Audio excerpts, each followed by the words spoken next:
Let's talk about debt, baby. Let's talk about you and me. Let's talk about all the good things and the bad things that may be. Let's talk about debt.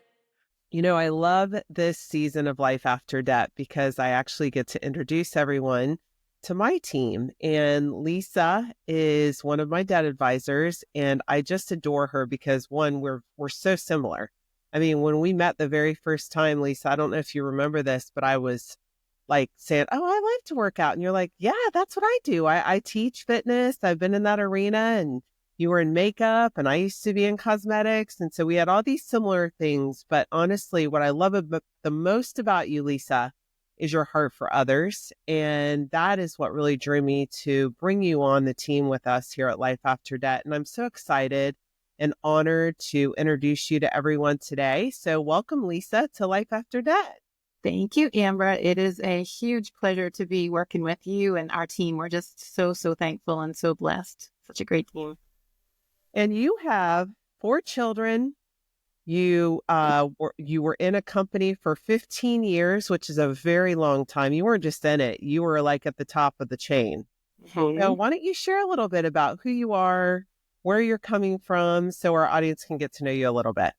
Great. Yeah, thanks so much. And I just have to just put it back to you just for a minute. And we did have that initial conversation, and it was the immediate connection I felt in my heart. And I know that we both are praying girls, and having that connection is really powerful for me. When we did get a chance to talk and, our connection goes through our children, I knew that there was something special about this, Amber.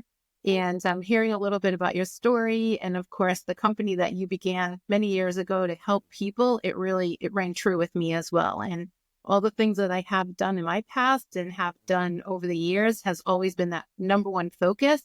And I have a really great family with my mom and my dad, and they've been very entrepreneurial. And their conversation was always, the more that you help people, the more that, blessings will come to you. And that's really been such a true statement with my fitness background. It's all about focusing on others and their well-being.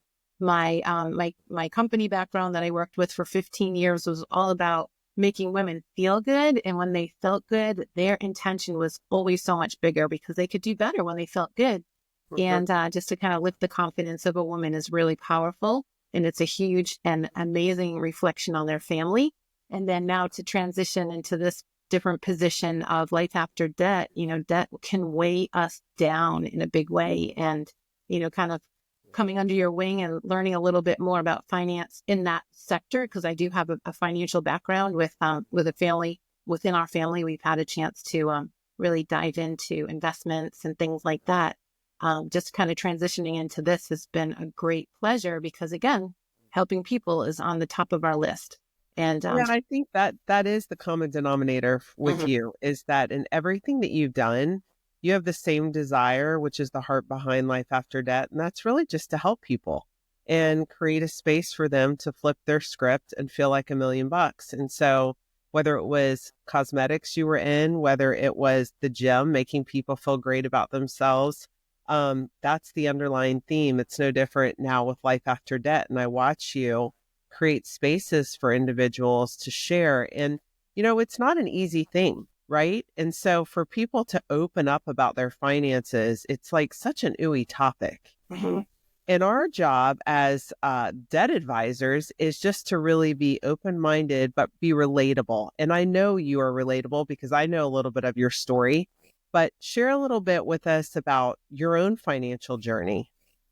Sure. Yeah. So my husband and I, we moved from Rhode Island to Florida a long time ago and immediately jumped into investments in properties and homes. And at one point we had 11 properties and we thought we knew what we were doing. And of course we didn't.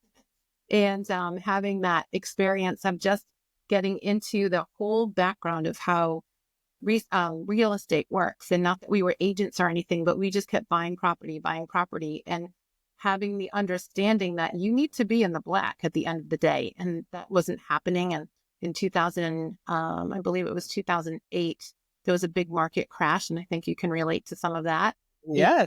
Within that same year, it just was like, oh my gosh, we had to stop the bleeding. And in many cases, we even went to the years later, of course, we went to the table with cash in hand to sell some of our properties. That's how bad it was.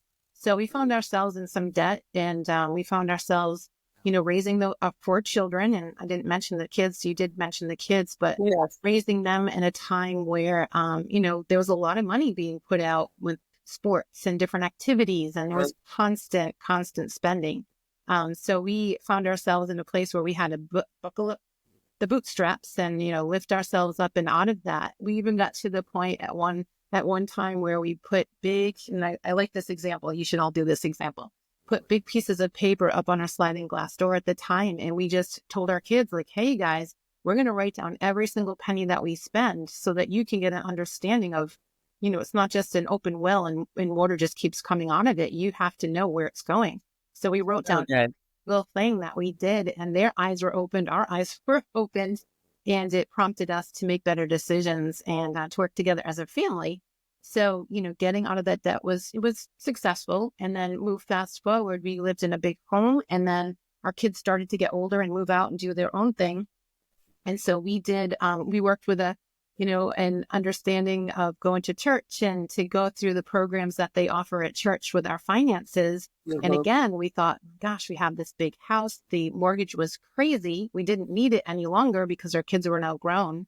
A lot of, spaces that we didn't need. And so we actually right-sized our home, and we came into a little smaller home. I'm so glad that we did that. I love that term you just used too. Like, you took a situation and made it a positive one. So yeah, so we right-sized in our home, and now we have the grandkids come over. We have the kids come over. It's awesome. And I'm really proud to say that all 4 of our kids, they all own homes. Some of them are in their second and third home. And that's awesome. There's 30, and they make really great financial decisions. They're all entrepreneurs. They all have a big focus on, saving, and that's huge. And they all do things very in a savvy way, but they live really nice lives. So we're really excited that, taking some steps in our financial family, that part of it was really good because they've all kind of picked up some of those understandings and those tips. So we're really happy about that.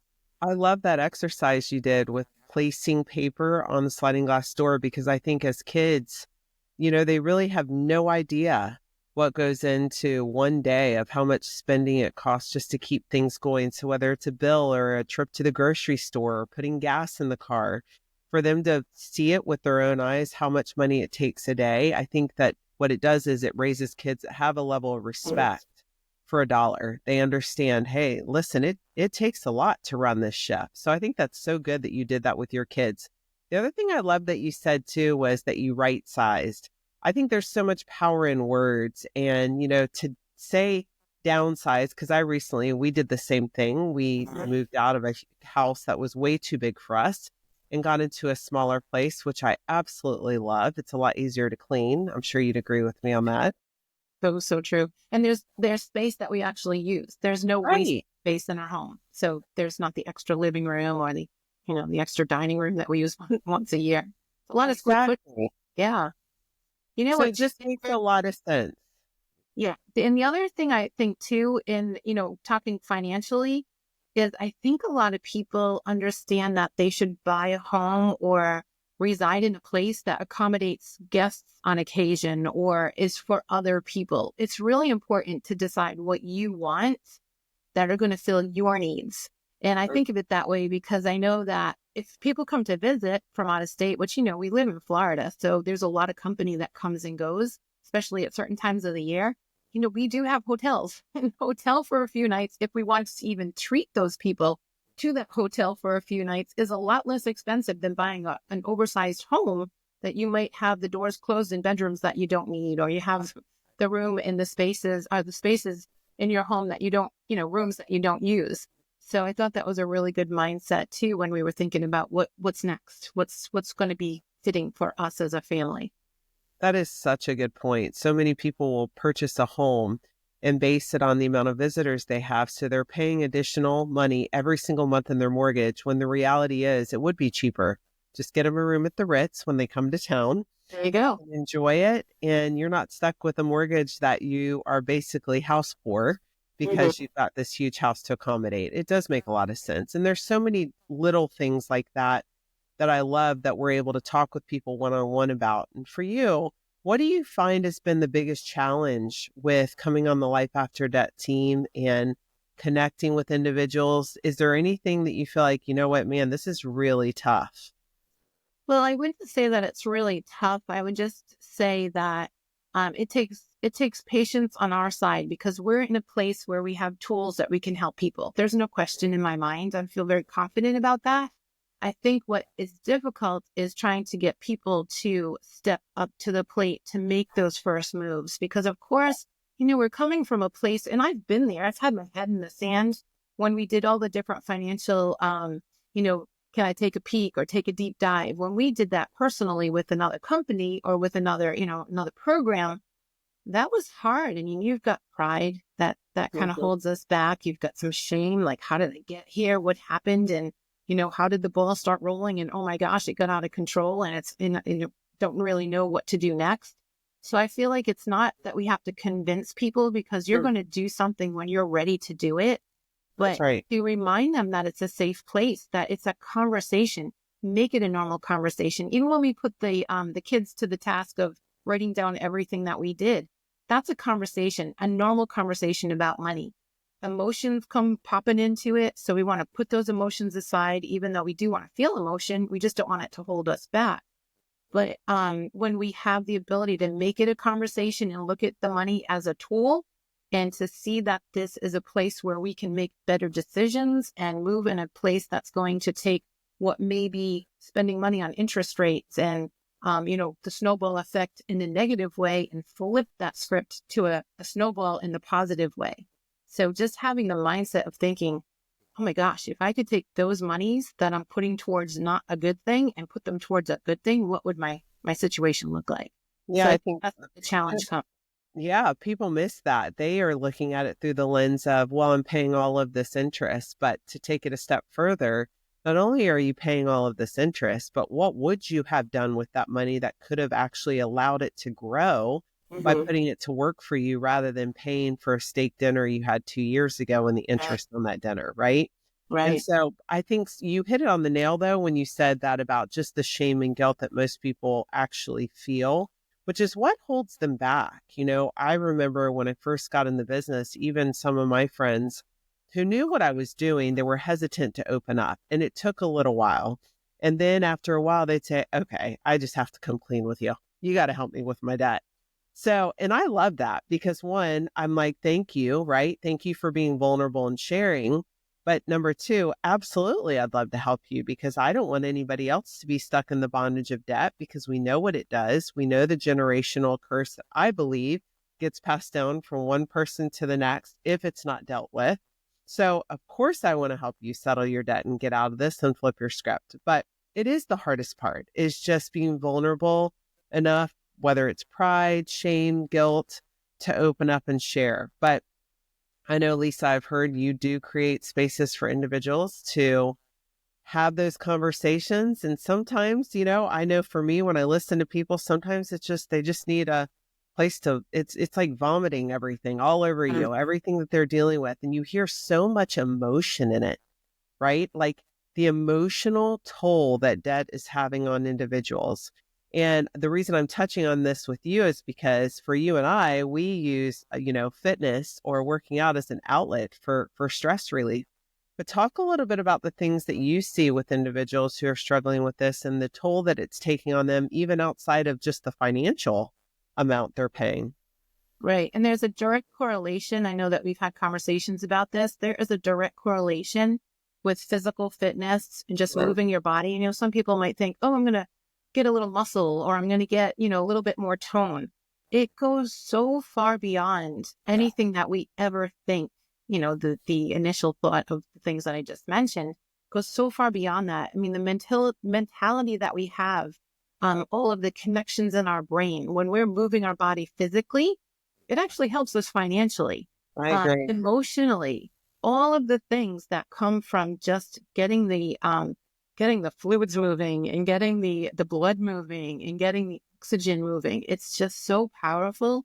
So really to know that if you can, again, approach your financial situation like you would approach going into the gym, And you could say, oh my gosh, I'm not going to go and lift. Oh, I see that guy over there. He's lifting 10,000 pounds. I'm going to go over there and lift 10,000 pounds. You can't do it.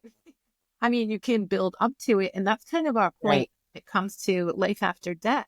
We're going to take you through the steps to get you to that point. But what is your first priority? Your first priority is to get rid of the debt. Once you get rid of the debt and you start reallocating those funds to a different place, oh my gosh, you feel like a weight is lifted off your shoulder.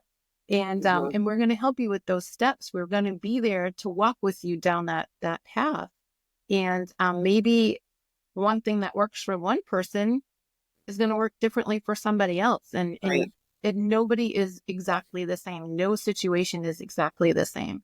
What is the same is that we can walk a better path and do better with, what we have. So we want to walk you through those steps. And you can, by the way, lift 10,000 pounds if you work up to it. Yeah. And well, I think it's a very good analogy though, Lisa. It's kind of like, you don't want to keep up with the Joneses with your finances, and you wouldn't walk into a gym and do the same as the person that you see working out. But the consistency in going, the consistency in showing up will get you to that point eventually. And so most people are scared to step foot in a gym.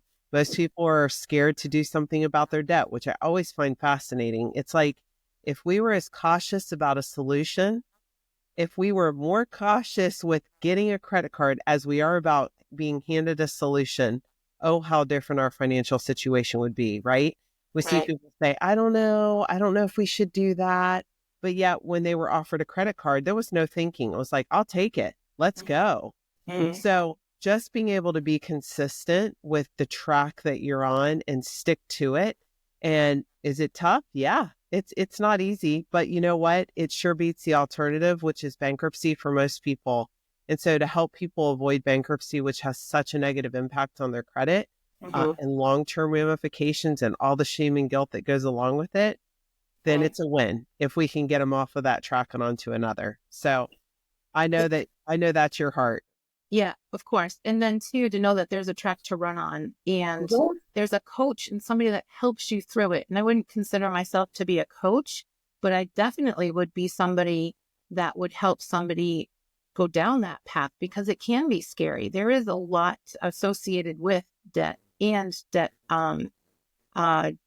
clarity. We'll call it debt clarity because we want you to understand what's happening, but we want you to know that there's a light at the end of the tunnel too. And I look at it, we've seen people go through some of these examples and go through some of these steps and see that their outcome is amazing. We did not too long ago a little post that showed the initial contracts or the initial debt and how we can slash the debt and how they've now satisfied the debt and it's gone. And we've done it in a very, very quick time. And again, there's just light at the end of the tunnel and there's hope. And we just want to be a beacon of hope, even though like I said, one situation may work for one person and a different situation may work for somebody else. We want to be able to guide people through that process. So tell me, what do you think sets you apart from the other debt advisors on the team? Because what I love about our page is that I have all the debt advisors right there. So anybody can book a call with any one of you all. And I love that because I think that, there's always going to be people who cross our path where I may connect with one person that I may not connect with another, or someone may be hearing your story and they're like, oh my gosh, I feel like I could talk to her. Right. So what do you think? What would you say to those people? Like, what sets you apart, you think, from the other debt advisors? What's different about you? I know, but I want you to say. Okay. So I look at our whole team and there's such diversity. So again, I have 4 children. My husband and I, he retired very young, by the way. So he's been in retirement for a long time. But our situation is one that I've always wanted flexibility. I always wanted to be able to turn off the phone and spend time with my family. So seeing that I make my own track to run on, I'm a hard worker. I mean, don't take that from me. I wouldn't take that from myself. I'm a hard worker, but I also like flexibility. So to say that I'm set apart from everybody else, I am, because we're all individual, but we have our personalities that, set us up for success. And if somebody's looking at me going, oh my gosh, she's got 4 kids who are all married and they all have their own homes. And grandkids. We have that's coming today. How exciting. So exciting. So exciting. Yeah. It's a little boy. His name is Brody Mitchell. So Oh, a couple of hours right before Christmas. And so, yeah, just to see that we all have different personalities and we want people to connect with us. I feel like when I hear somebody's story, my heart breaks in many cases. I know that I've been in the place of having debt and been able to get out of that debt, but I have the compassion for people that, oh my gosh, we're going to work through this. And it is prickly. I know that you used a couple words earlier, but it doesn't feel good. But to know that it can feel good once you kind of, rip off the Band-Aid, I want to be with that person and help them to get to that point. And then, of course, once that happens, like I said, what's our first priority is to get out of debt. We want to be able to give you some direction as to how we can start building wealth. Because, they say what money isn't everything, but it certainly does afford you different decisions and different choices. And now what can we do with that money? Why do you even want to be out of debt?